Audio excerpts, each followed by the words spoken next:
December 25th, 1735. Norfolk, England. Snow drifted against the stone walls of Raynham Hall, gathering in pale heaps beneath windows that had long forgotten warmth. Inside, candles trembled in the draught, their light bending through the carved banisters of the great staircase. The same staircase that, for nearly 3 centuries, would become one of the most infamous places in English folklore. That Christmas night, a woman was locked inside her room. Her name was Lady Dorothy Walpole, sister of the first Prime Minister of Great Britain, Robert Walpole. To history, she was a political scandal. To legend, she became something else entirely. They said her husband, Charles Townshend, was a jealous man, prone to rages, quick to punish. When rumours reached him that Dorothy had been unfaithful, he imprisoned her within the hall. No letters, no visitors, only the echo of her own footsteps pacing the floorboards of her gilded cage. Weeks turned to months, then silence. Officially, she died of smallpox. But even her servants whispered. No one had seen her body. And sometimes, at night, the doors of the West Wing would creak open though they were locked from the inside. The Brown Lady's story begins here. But it doesn't end. Not in 1735, not in 1835, not even in 1936. Because something remained inside those walls. Something that refused to die. Raynham Hall was one of those country estates that seemed to absorb history like breath, each room holding its own climate of memory. The walls were lined with portraits, many painted by masters, yet their eyes all carried the same secret, a quiet, resigned sorrow. In the decades after Dorothy's supposed death, visitors still heard faint laughter in the corridor near her chamber. The scent of lavender would linger where no one had walked. One maid claimed she heard soft tapping at her door at midnight. 3 knocks, deliberate, rhythmic. When she opened it, the corridor was empty, save for a small indentation on the carpet, as though someone in a long gown had just stepped away. By 1835, the Townshend family still occupied the estate. They had grown accustomed to whispers about Lady Dorothy. But that Christmas, something changed. Lord Charles Townshend had invited guests for the holiday. Among them, Colonel Loftus, a respected officer of calm demeanour. On the evening of December 27th, the Colonel retired late, candle in hand, to his room on the 2nd floor. The hall was silent, but for the moan of the winter wind. As he turned a corner near the staircase, his candlelight flickered across a woman standing at the far end of the corridor. She was motionless, dressed in a brown brocade gown, the fabric dull yet shimmering like tarnished copper.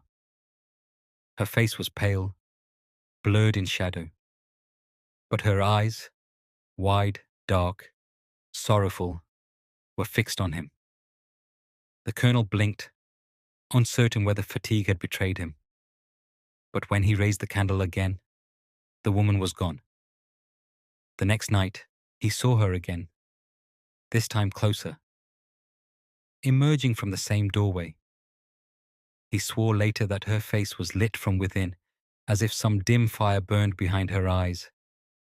And when she lifted her head, he noticed the unmistakable detail. 2 empty sockets where eyes should have been.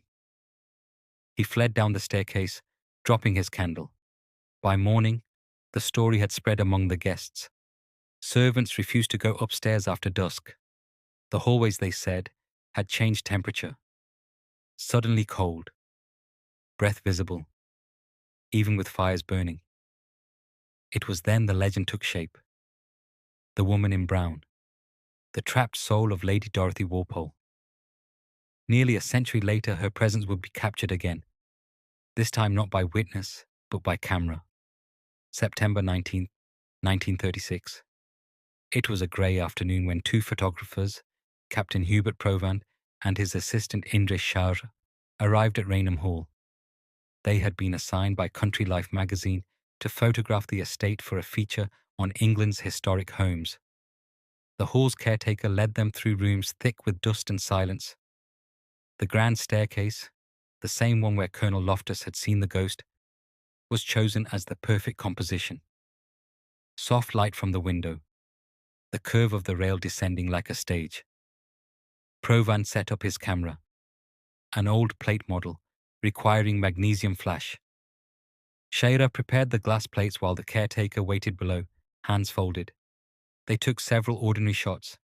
Then, as they prepared the final exposure, Shira suddenly raised his hand. "Wait, there's something moving," he whispered. Provand, his head under the black cloth, grunted. "Where?" "On the stairs," Shira said. "Like a mist." Provand shrugged. "Probably dust. Ready?" Shira hesitated but nodded. The flash ignited, a burst of white that filled the hall. When the plate was developed days later in London, the image showed exactly what Shira claimed to have seen: the faint outline of a figure descending the staircase. She appeared translucent, a woman in a flowing gown, hands clasped, face indistinct. The folds of her dress gleamed in spectral tones of grey and white, tapering into nothingness. The photo was published in Country Life on December 26, 1936, with a cautious caption. "This photograph, taken at Raynham Hall, Norfolk, appears to show a figure descending the staircase. No explanation has yet been found." It became one of the most debated ghost photographs in history.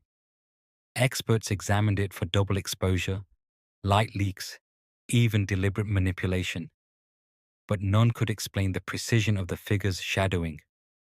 Skeptics argued it was a smudge or reflection. Believers swore it was proof that spirits could imprint themselves upon film. Yet something was overlooked. The day the photo was taken, the caretaker reported that one of the upstairs doors, locked for decades, had been found open. Inside, a small vanity stood against the wall, covered in dust.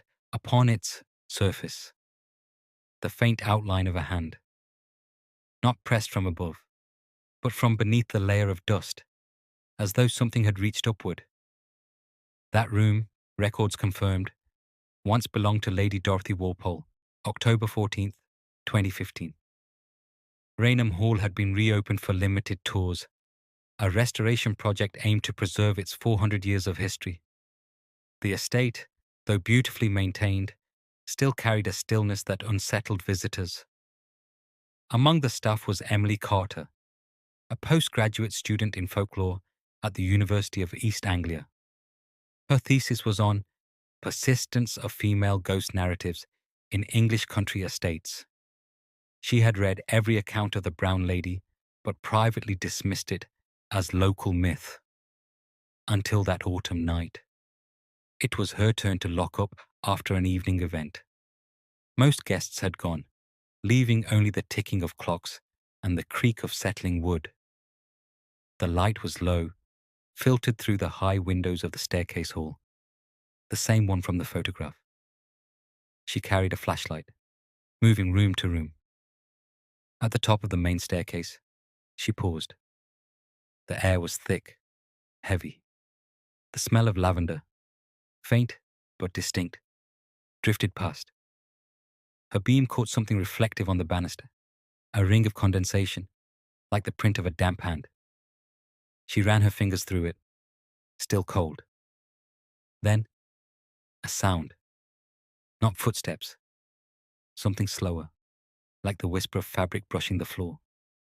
She turned, light cutting through the dark. Nothing.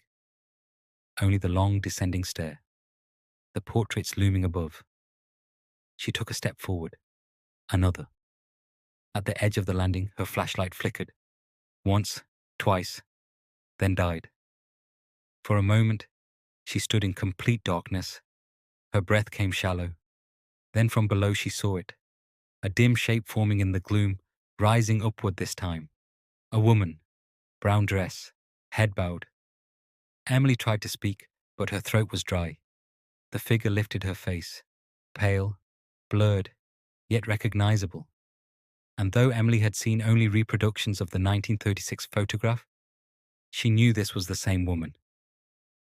The figure paused halfway up the stairs, then turned, not toward Emily, but toward a portrait on the wall. Lady Dorothy Walpole's likeness. Slowly, she reached out a translucent hand, as though to touch her own painted face. And then she was gone. The light returned. The smell of lavender faded. Emily left the hall that night without locking the main door.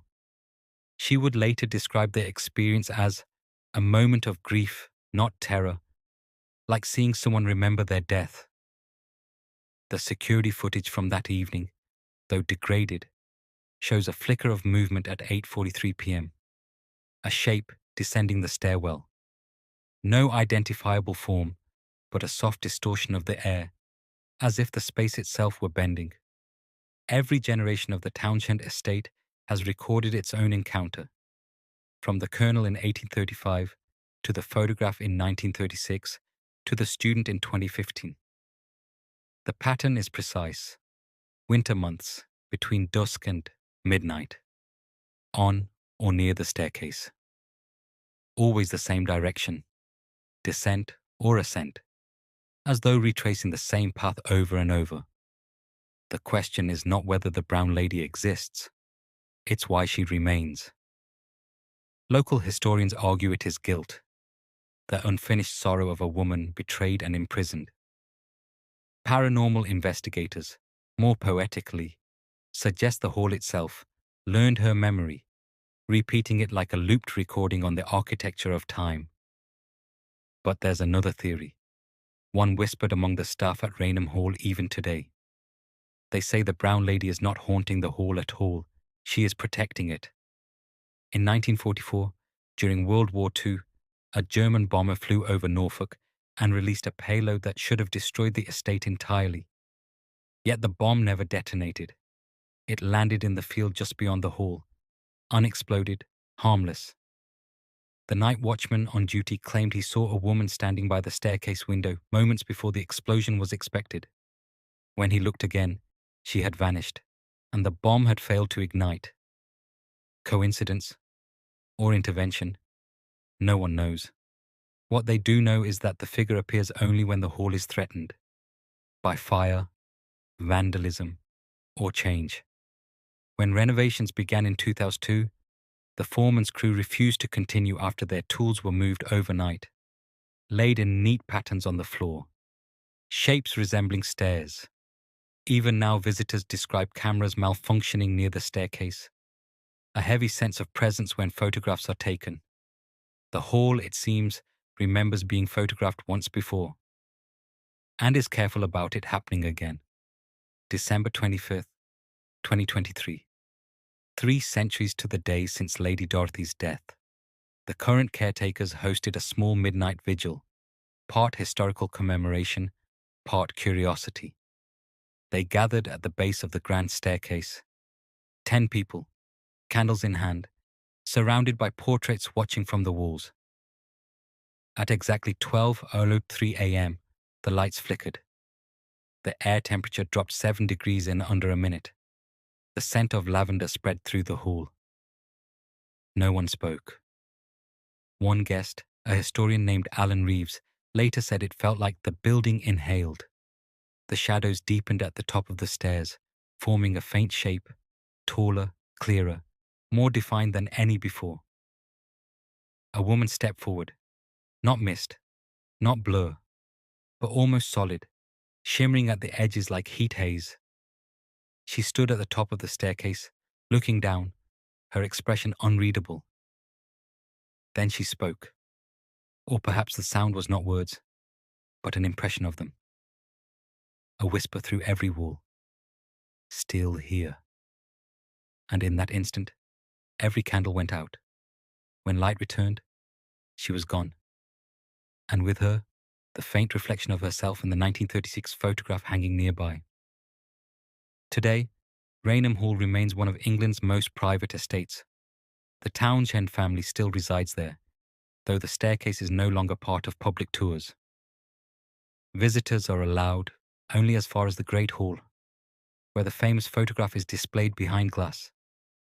If you stand close enough, you can see the grain of the original plate, the faint lines of age. But if you stare too long, some claim the figure begins to move, slightly, almost imperceptibly, as if descending again, forever trapped between motion and memory. Perhaps that's what ghosts really are.